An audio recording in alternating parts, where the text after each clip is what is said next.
Eu acho que estou aqui hoje porque eu sou, na verdade, eu e muitas outras pessoas que aqui estão hoje também, o resultado de uma escolha estratégica que a Quarta Internacional fez sobre a formação de partidos alargados e com todos os debates e dificuldades que essa escolha estratégica possa levantar e possamos fazer hoje aqui e noutros espaços. Mas eu gostava de vos dizer também que a Quarta, apesar de eu nunca ter sido formalmente parte de nenhuma das suas agremiações, foi estruturante na prática e no pensamento político no meu de várias formas. Em primeiro lugar, gostava de vos dizer que foi com pessoas do PSR, com pessoas da Quarta, que eu pensei o género e que pensei a opressão e que aprendi a agir sobre isso. Gostava também de vos dizer que foi com pessoas do PSR, foi com pessoas da Quarta, que pensei o trabalho e a exploração e que aprendi a agir sobre isso. Foi, por exemplo, também nos acampamentos de jovens da Quarta Internacional, aos quais eu tive o prazer de ir, que pensei o internacionalismo e a solidariedade além fronteiras e que aprendi também a agir sobre isso. E hoje, nas várias formas e nos vários lugares onde eu penso e faço política, encontro-me e faço-os também constantemente com pessoas que se organizam na Quarta Internacional e penso com elas e faço com elas estratégia e organização. Mas a Quarta, parece-me a mim, gostava de pensar isso convosco também, na sua história e no seu projeto, inspira-me a mim e creio que a muitas outras pessoas mais do que ao concreto atual. A Quarta significa para muita gente quem sempre se manteve e que se mantém justo aos seus princípios fundamentais, mesmo em alturas de refluxo e de dificuldades.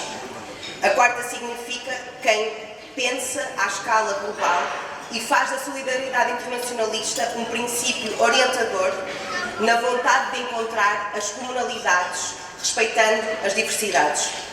E a Quarta significa também, nas palavras que eu roubei carinhosamente ao Daniel Bensaid e que me acompanham em tantos percursos e em tantos momentos da minha vida, essa característica essencial de qualquer revolucionário, a característica da lenta impaciência, que entende o tempo necessário para mudar o mundo, sem nunca deixar a ideia, o sentido de indignação morrer.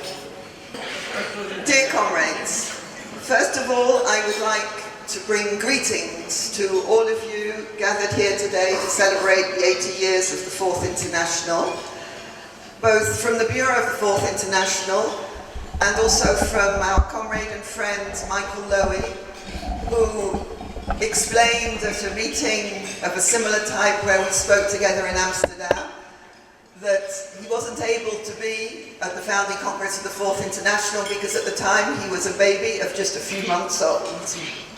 But he was very proud to be of the same age as the Fourth International. Em primeiro lugar, trazer-vos saudações aqui aos camaradas presentes para celebrar os 80 anos da Quarta Internacional, da parte do Secretariado Internacional, mas também do camarada Michel Lowy, que recentemente numa reunião semelhante a esta em Amsterdão, dizia que não pode estar no Congresso de Fundação da Quarta Internacional, porque ainda era um bebê, mas que tem muito orgulho em ter a mesma idade que a Quarta Internacional. And of course, it's because we share that understanding of the need for an international, something that has been felt, obviously, by the political workers' movement for more than 150 years in the history of the 4 attempts to build a revolutionary international, because we know that international solidarity, important as that is not enough. That we do need to be able to understand what is going on from a... we need to both understand and to act globally at the level of the international situation, and not just as in the famous slogan of some movements to think globally and act locally. We do have to act locally, but we also have to act knowing how that combines with and impacts on what is going on elsewhere in the world. So the Fourth International, our international, was founded in 1938 despite the real difficulties of that decision. The difficulties of the fact that there were no mass parties.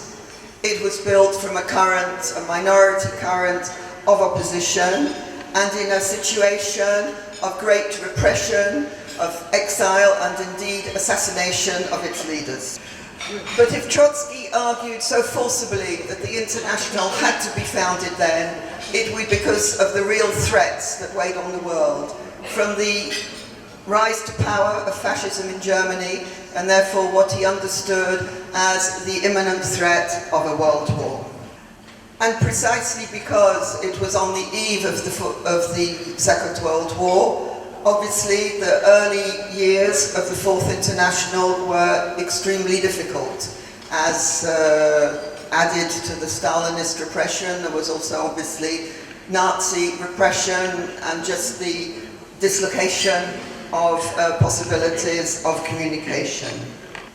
Although the Fourth International has not become the mass revolutionary international that Trotsky argued was necessary, we have remained loyal and tried to the best of our ability to the idea that we should act as an international, that we should be understanding the dynamics of the world situation and the interrelationship of different national situations.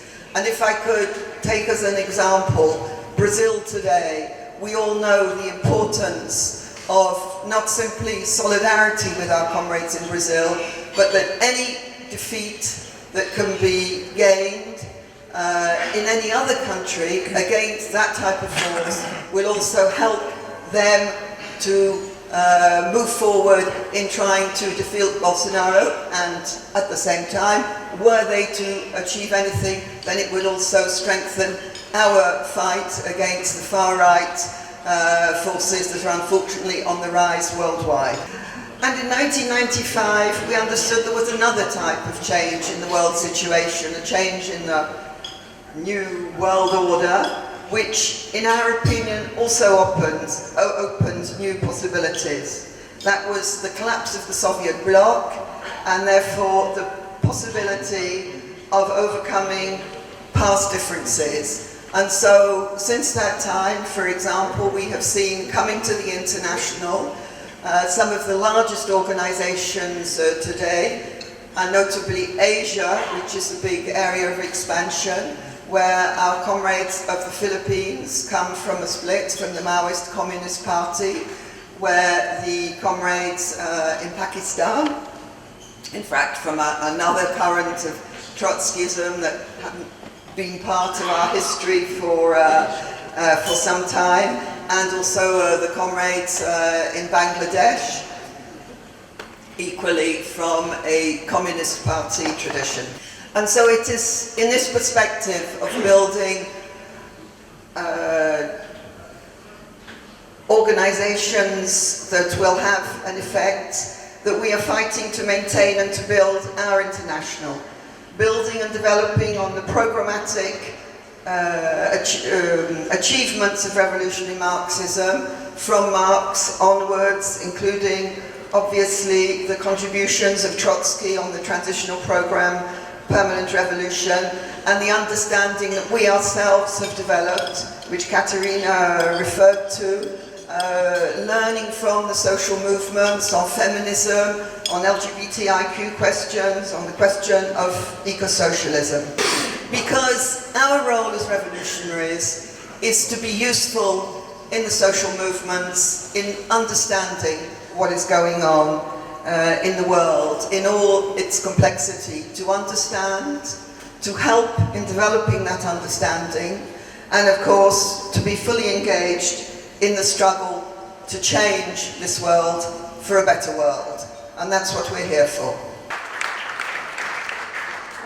So, just to end, I would like to thank you very much for inviting me to be here to represent the Fourth International, and I'd like to thank my good friend Sergio for the translation. Cheguei à quarta de forma efetiva em finais de 90, vindo de contexto onde a nossa corrente era e ainda é residual. No Senegal, como nos países africanos da África subsaariana, à exceção da África do Sul, éramos mais reservas de sentinela ideológica do que organizações políticas. Devido à hegemonia da herança das correntes marxistas autoritárias e da influência do maoísmo. Entro no PSR através do ativismo antirracista pela porta do Grupo de Trabalho Antirracista do PSR em 98. A altura em que eu reencontrei o Claude Gabriel, que eu havia conhecido em Dakar, com o Jean Nangado em Precor e Badunhai, da pequeníssima secção da Internacional em Dakar. O movimento altermundialista foi o espaço de fortalecimento e consolidação da minha relação com a Quarta e da minha formação política também. A escola de quadros em Amsterdão e os acampamentos internacionais solidificaram o meu trajeto como militante revolucionário. Mas antes de passar ao que importa, porque não é sobre mim que viemos aqui falar, queria prestar uma calorosa homenagem às camaradas e aos camaradas que nos deixaram ao longo dos anos.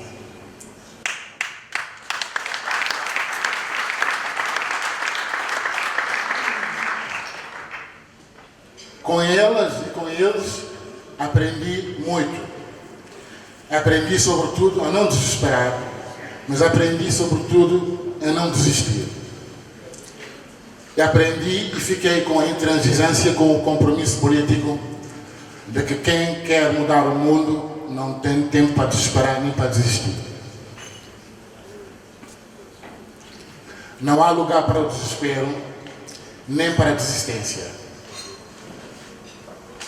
O nosso período é desde a década de 30, talvez o período em que espreita um possível desastre à escala global.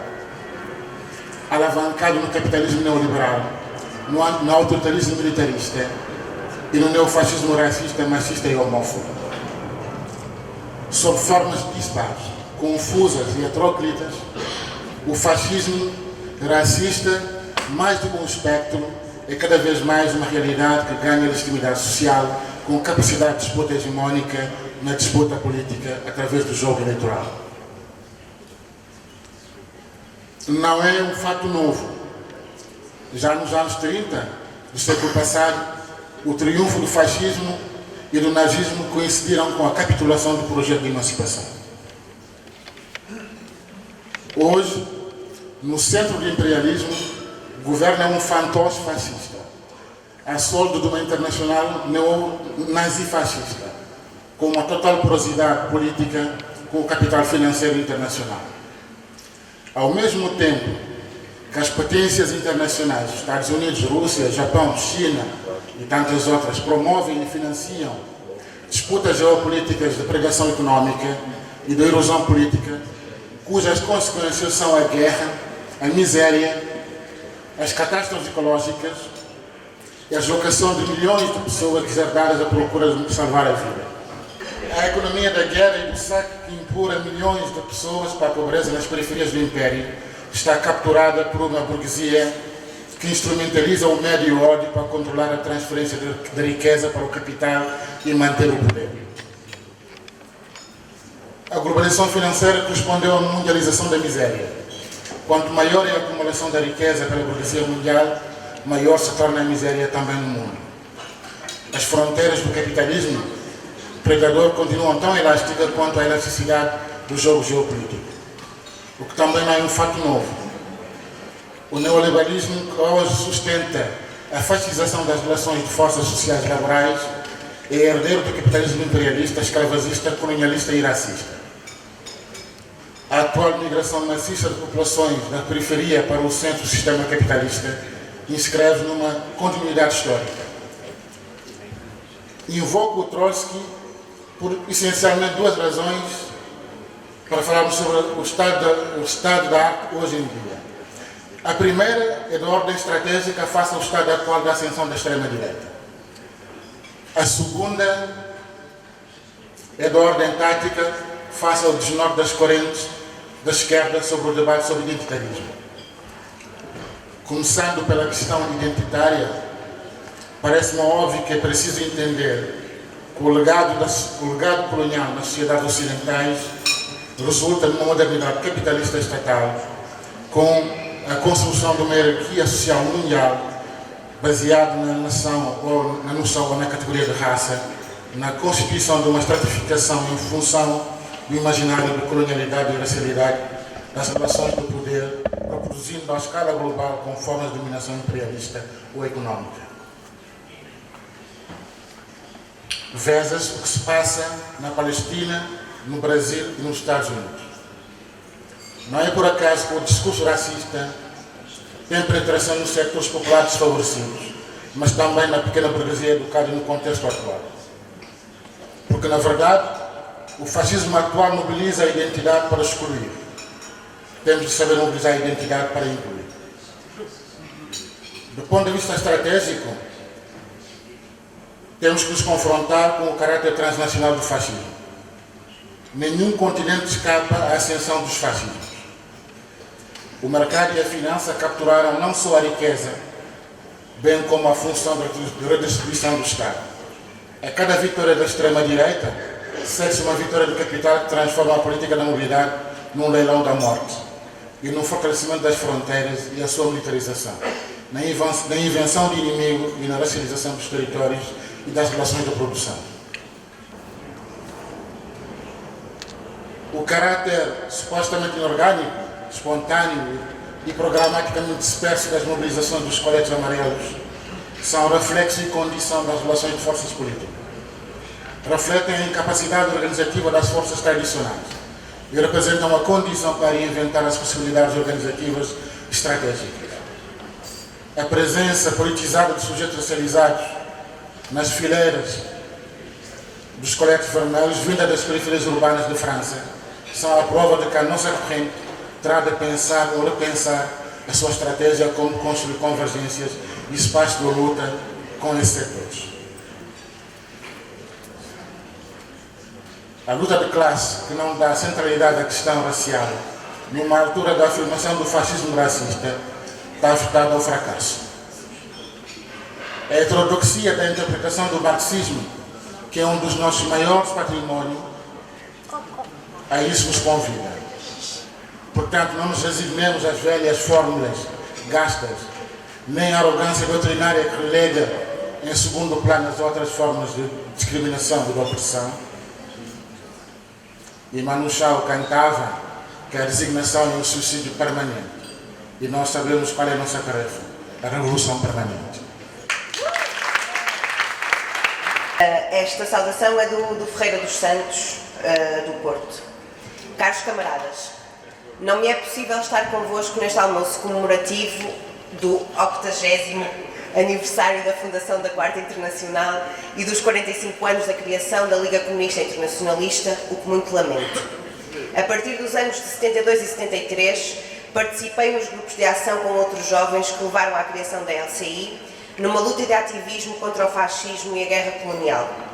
Desde aí e até hoje, tenho procurado estar com os que lutam pela defesa dos direitos humanos, pela liberdade, justiça social e pelo socialismo. Digo-vos com humildade que a LCI foi a melhor escola que encontrei para aprender a ler a sociedade e o mundo. O 25 de Abril e o processo democrático que se seguiu, apesar de todas as vicissitudes então vividas, foi um tempo de enorme aprendizagem e amadurecimento. Este período em que me senti agente de mudança marcou profundamente as minhas amizades para o resto da vida. Recordo todos aqueles que entretanto nos deixaram, nomeadamente o camarada com quem tive uma grande proximidade política e de trabalho militante, o Francisco Sarde. A situação que levou à convocatória por Trotsky da Quarta Internacional, resultante da tomada de poder na Alemanha pelos nazis de Hitler, tem hoje algumas semelhanças com o ascenso de forças de extrema-direita em muitos países da Europa. Aqueles que pensavam que a democracia era uma situação perfeitamente consolidada, assumida e inabalável, enganaram-se redondamente.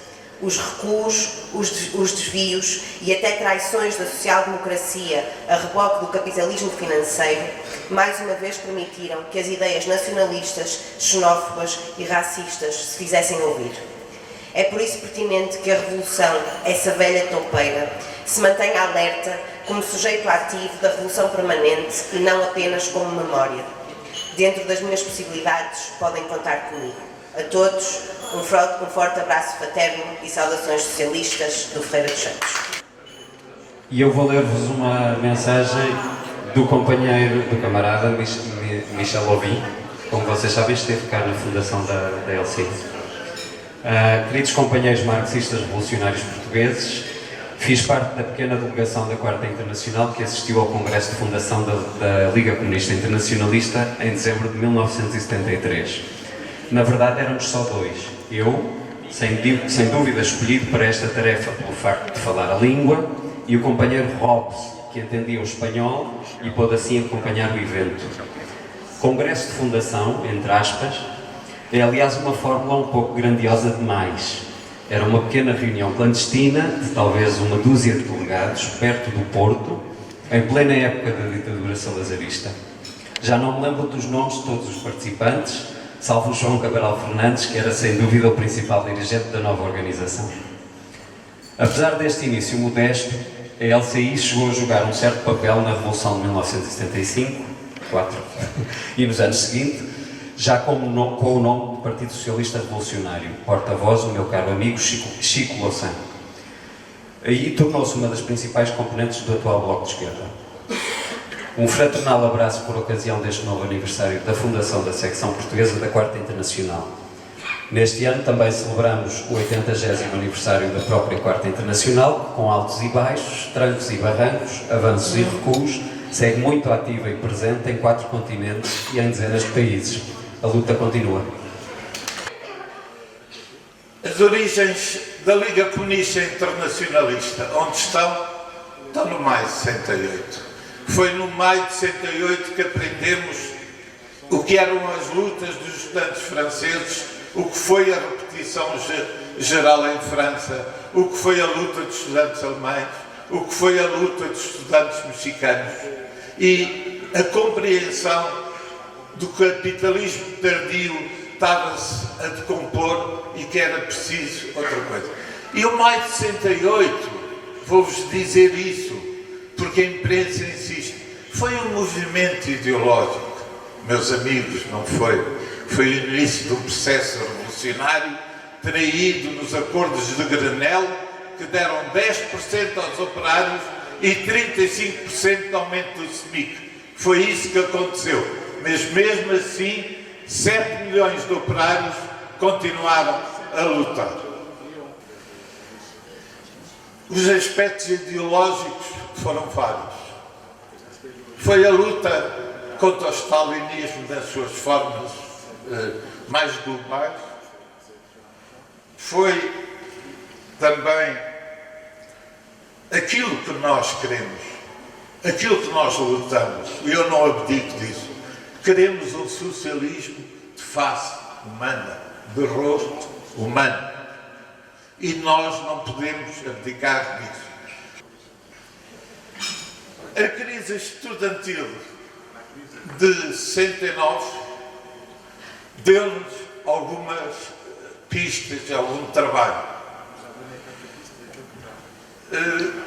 Olha, em primeiro lugar, começámos a lutar contra a ideia da social-democracia do PC, que havia um movimento associativo de estudantes. Nós acabámos com essa ideia. Nós defendemos o movimento estudantil em oposição ao movimento associativo. Não nos era importante imprimir mais ou menos folhas, mais ou menos ventas. O que nós queríamos é estar a par da luta do povo, dos trabalhadores. Tínhamos uma divergência com eles e que nos marcou também, que era o problema da democratização da universidade. Nós não podemos lutar por mais acesso de estudantes apenas. Temos que mudar os conteúdos, temos que modificar a função social da universidade. Foi isso que nós fizemos. Ou seja, demos conteúdos, identidade e finalidade à nossa luta de ideias. E tínhamos uma palavra de ordem. Estudantes e operários, um só combate. aos estudantes e trabalhadores, um só combate. E hoje eu diria, estudantes e povo, um só combate. E procuramos introduzir na universidade a política. E a política era a guerra colonial. Era contra a guerra colonial. Fizemos e ocupámos uma associação que não era nem de xadrez, nem de voleibol, nem de canto coral, não. Era uma associação de um gabinete de estudos socioeconómicos. Eles não nos queriam dar essa associação, mas nós ocupámos essa associação. Estava uma sala livre, porque é que não podia ser ocupada? Portanto, vocês estão a ver, estávamos adiante do tempo em que os outros viviam. Nós sentimos, nessa altura, a necessidade de uma organização. Não podíamos reunir ou escutar a opinião de outros. E sob a organização, nós começámos a formar os grupos de ação comunista. E nos liceus veio a toupeira vermelha, de que esse jantar é a expressão. Depois, contatámos a Internacional, a Liga Comunista e a LCR. Portanto, quando se deu o 25 de Abril, procurámos a afirmação de uma corrente anti-stalinista, ou seja, marxista revolucionária. Marxista revolucionária quer dizer Marx, Engels, Lenin, Trotsky, Mandela. Na guerra, na luta anticolonial, nós tivemos duas palavras de ordem fundamentais. A primeira, uma delas era não aos embarques. A outra, que era, portanto, como é que era? Nem mais um só soldado para as costas. A outra coisa foi a luta das mulheres, que tem uma importância muito grande. A Revolução de 1789, as mulheres participaram. Em 1936, em França, participaram. Não há política, não há atividade organizativa sem ideologia, sem programa e sem política. Quando defendemos os serviços públicos, não estamos a defender uma mercadoria, estamos a defender e a satisfazer uma necessidade humana e boa que as pessoas têm, que os casais, que os filhos precisam. Irei fazer uma homenagem ao João Cabral Fernandes e dizer que ele foi o pai gêmeo com o Francisco Sarda do trotskismo em Portugal. Irei, enfim, pela grande amizade e grande cumplicidade que tivemos sempre, contar um episódio. O João Cabral Fernandes é uma pessoa muito especial, vocês já perceberam que é.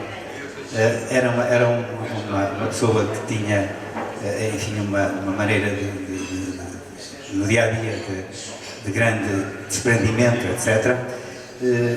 Isto em 71 nós decidimos em Coimbra, eu lembrar-se-á disso certamente, havia um núcleo duro na altura que era o Cabral Fernandes, o Sarda, o Pessoa, o Falcão, o Rafa, e eu próprio. E nós iniciámos assim a LCI nessa altura. O João em 71 veio para Lisboa, o Sardo e o Pessoa foram para o Porto, e eu fiquei em Coimbra com outras pessoas. Mas em 72 nós decidimos que havíamos de ter alguma atividade internacional. E então o João não se lembra disso, mas combinámos encontrar-nos em Paris em agosto de 72. E em agosto de 72 estivemos na sede da LCR, enfim, com o Crivino, com o Robes, que esteve depois em 73 em Coimbra, inicialmente, e mais tarde em Peniche, no Congresso. Sou em Coimbra, não foi em Peniche, foi em Coimbra, primeira sessão. E em 72, portanto, estivemos lá, como dissemos, e então entendemos que devíamos fazer um périplo europeu. E fomos então a Bruxelas, estivemos com o Ernesto Manel Lembras-te disso? Em casa dele, uma casa enorme, cheia de livros. Enfim, tivemos a conversar sobre a Quarta Internacional. E é por isso que eu falo deste episódio. Foi nessa altura que entendemos que a Quarta Internacional estava ali com o Mandela. No seguimento desta iniciativa que tivemos, política, eu fui para a Holanda. O Mandela escreveu uma carta ao senhor Menia Vierink, não sei se te lembras, um ex-pablista que tinha sido companheiro do Snevely, um revolucionário holandês. O João foi para o Luxemburgo, ainda não sei o que é que ela foi fazer. O que é que foste lá fazer, ó João, lembras-te? Bem, eu fui para a Holanda, fui conversar com o Vierink. Na altura eu namorava com uma holandesa, também já agora, mas que aproveitei as duas coisas. Eu não sei o que é que fui fazer para o Luxemburgo. Bem, mais tarde regressámos a Paris, enfim, e fizemos um novo périplo por Espanha. Tivemos com camaradas da Sexta, da ETA Sexta, em São Sebastião, e depois este episódio que vou contar é este. Nós vinhamos, o João Carlos tinha uma Citroën, uma Diane, e trouxemos imensas publicações clandestinas de França, metida, enfim, nas forras das portas do Diane, por trás dos faróis. Lembras-te disso, ó João? Era o Fiat 850. Não, era uma Diane, desculpa. Bom, nós vinhamos de Espanha, ETA, polícia a dar com pau, nós com a ETA Sexta, depois direção da ETA Sexta para Madrid. E então este é o João Carvalho que vamos contar agora. Uma Diana, não sei quantos, há um caminhão que se põe à nossa frente e de repente há assim uma coisa e põe-se a ultrapassar. Num traço contínuo, numa subida e um caminhão, e mesmo ao fim da subida estavam 20 ou 30 polícias de metralhadoras. Sei como que era deste gajo que me meteu.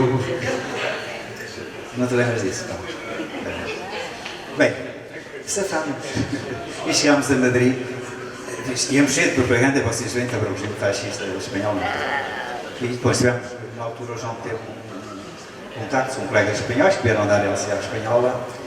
E mais tarde chegamos a Portugal, São Salvos.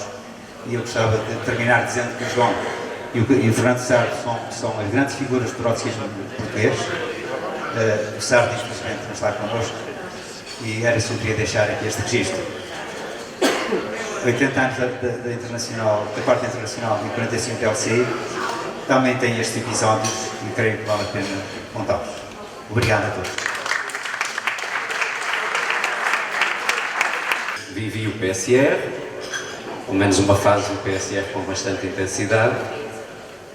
E foi no PSR, já algumas pessoas disseram aqui coisas semelhantes, eu vou dizer também, que eu me construí como pessoa. Acho que é isso que quer dizer quando falamos de uma escola de vida, não é? Que eu me construí politicamente, mas também como pessoa e como uma corrente que eu sempre achei particularmente coerente e generosa, por um princípio que ainda hoje considero absolutamente sagrado, mesmo considerando que somos humanos e temos as nossas contradições, que é a convicção de que a política e a forma como vivemos têm que bater a bota com a perdigota e que não podemos estar na vida, em nenhum aspecto dela, seja na vida profissional, seja na vida sentimental, seja na amizade, nas várias dimensões da vida, sem ser de acordo com os princípios que defendemos na luta política. A Quarta Internacional para mim foi realmente uma descoberta de vida. A descoberta de uma corrente que foi vítima do stalinismo e que, portanto, teorizou como poucas os perigos da burocracia, o que é a burocracia, sem nunca se isentar a si mesma dos perigos da burocracia e do sectarismo, porque a convicção de que somos imunes à burocracia e ao sectarismo, como desconfiarão, é o primeiro passo para cair na burocracia e no sectarismo. E isto é uma escola prática, na minha opinião. Uma internacional que sempre recusou, pelo menos naquilo que eu conheci, o dogma fetichista ou o arvorar de bíblias eternas e inquestionáveis. Aliás, uma das coisas que mais me marcou na minha entrada no PSR, nos anos 90, eu não posso dizer que fosse uma pessoa politizada, mas também não era uma pessoa desinteressada da política, senão não tinha ido lá parar. As duas referências anteriores à minha entrada na universidade, a conhecer uma série de camaradas que me trouxeram ao PSR, foram logo anteriores, a campanha da Ovelha Negra, em 1991, que me ficou marcada até hoje como um exemplo de uma participação num sistema eleitoral, mas que era profundamente antissistémica e que marcou uma geração, se não várias, e obviamente o assassinato do Zé da Messa. Portanto, quando eu chego ao PSR, eu já trazia o desejo que existia dentro daquela organização, isto sem saudosismos e sem romantismos. Quer dizer, não vale a pena olhar, no meu caso, para aquilo que se passou há 20 anos atrás e achar que era ideal, ou que tínhamos organizações fantásticas, isentas de contradições. Uma vez mais, somos humanos, fazemos organizações de humanos e, portanto, vivemos as contradições. Mas ninguém me tinha preparado para esse desejo imenso que havia nesta organização do contraditório, pelo respeito que havia pela divergência de opiniões interna, pela riqueza do debate e pela divergência efetiva de opiniões e de posicionamentos. Isso aplica-se um bocadinho à nossa realidade aqui hoje, não é? Não só estamos aqui pessoas com situações diferentes na vida, não podia ser de outra maneira de uma tradição que está a fazer todos estes anos de vida. As pessoas seguiram as suas vidas, as vidas têm diferentes dimensões, alguns de nós até estamos em quadrantes diferentes da política, mas penso que toda a gente continuou com um pensamento político, e um pensamento político à esquerda, e é isso que nos traz aqui hoje. Eu aprendi no movimento social a que estive mais ligado, vocês sabem que é o movimento LGBT, que hoje se diz LGBT, não é? Na altura em que eu entrei no PSR ainda era só gay e lésbico. Aprendi muito sobre aquilo que neste movimento particular se chama a política dos afetos, que é uma coisa que às vezes falta à esquerda, na política de esquerda, esta ideia de que não temos que ser todos amigos uns dos outros para fazer política juntos, mas que o cuidar uns dos outros é uma parte integrante e fundamental da política. O movimento LGBT utilizou isso como poucos.